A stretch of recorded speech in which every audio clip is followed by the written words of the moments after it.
आपण पाहत आहात नाशिक खबर न्यूज, जनतेचे हक्काचे व्यासपीठ। नाशिक शहरातील वाढती गुन्हेगारी रोखण्यासाठी आडगाव पोलिसांच्या गुन्हे शोध पथकाने मोठी कारवाई करत कमरेला गावठी कट्टा लावून फिरणाऱ्या एका सराईत गुन्हेगाराला जेरबंद केले आहे। आरोपीकडून गावठी कट्टा आणि जिवंत काडतूस असा एकूण 21,000 रुपयांचा मुद्देमाल जप्त करण्यात आला आहे।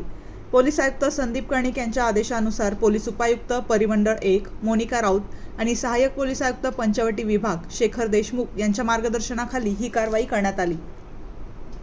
24 मे 2026 रोजी आडगाव पोलीस स्टेशनच्या गुन्हे शोध पथकाला गोपनीय माहिती मिळाली की मानूर गाव स्मशानभूमीजवळ एक युवक विनापरवाना गावठी कट्टा घेऊन फिरत आहे।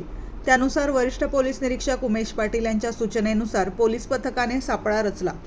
पोलीस पथक घटनास्थळी पोहोचताच संशयिताने पळून जाण्याचा प्रयत्न केला, मात्र पोलिसांनी शिताफीने त्याला पकडून ताब्यात घेतले।